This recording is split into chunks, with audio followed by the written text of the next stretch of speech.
اعوذ باللہ من الشیطان الرجیم، بسم اللہ الرحمن الرحیم۔ پیارے بچوں، آج ہم لوگ شاعری کشمیر مہجور کا دوسرا پیرا پڑھیں گے، یعنی پیج نمبر 18 سے ہم شروع کریں گے۔ تو مہجور پہلے کشمیری شاعر ہیں جو عوام میں بے حد مقبول ہوئے، چنانچہ کشمیر میں ہر طرف ان کے گیت اور غزلیں گائی جاتی ہیں۔ کسان کھیتوں میں کام کرتے ہوئے ان کے نغمے گاتے ہیں، بچے باغوں میں ان کے گیت گاتے ہیں، عورتیں شادیوں اور تہواروں کے موقعوں پر مہجور کا کلام گاتی ہیں۔ مہجور کو اپنے وطن کشمیر سے بڑی محبت تھی۔ انہوں نے اپنی شاعری میں کشمیر کے باغوں، پھولوں، چشموں وغیرہ کی بہت تعریف کی ہے۔ مہجور صرف شاعر نہیں تھے بلکہ اعلیٰ پایہ کے عالم بھی تھے۔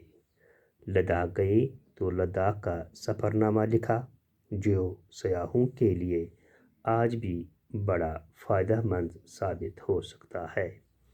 پٹواری رہے تو پٹواری کے نام سے ایک چھوٹی سی کتاب لکھی جو پٹواریوں کو ان کے کام میں مدد دے سکتی ہے۔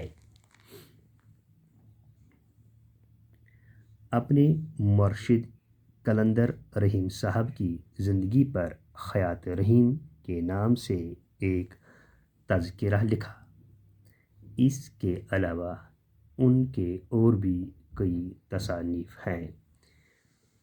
کہتے ہیں مہجور پہلے کشمیری شاعر ہیں جو عوام میں بے حد مقبول یعنی پسندیدہ ہوئے، چنانچہ کشمیر میں ہر طرف ان کے گیت اور غزلیں گائی جاتی ہیں۔ کسان کھیتوں میں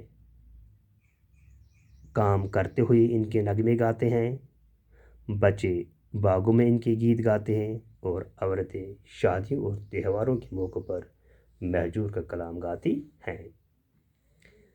مہجور کو اپنے وطن کشمیر سے کافی محبت تھی۔ انہوں نے اپنی شاعری میں کشمیر کے باغوں، پھولوں، چشموں وغیرہ کی بہت ہی تعریف کی ہے۔ مہجور صرف شاعر ہی نہیں تھے بلکہ اعلیٰ پایہ کے عالم بھی تھے۔ لداخ گئے تو لداخ کا سفر نامہ لکھا، جو سیاحوں کے لیے آج بھی بڑا فائدہ مند ثابت ہو سکتا ہے۔ پٹواری رہے تو پٹواری کے نام سے ایک چھوٹی سی کتاب لکھی جو پٹواریوں کو آج ان کے کام میں مدد دیتی ہے۔ اپنے مرشد قلندر رحیم صاحب کی زندگی پر حیات رحیم صاحب کے نام ایک چھوٹا سا تذکرہ لکھا۔ اس کے علاوہ انہوں نے اور بھی کئی تصانیف لکھی ہیں۔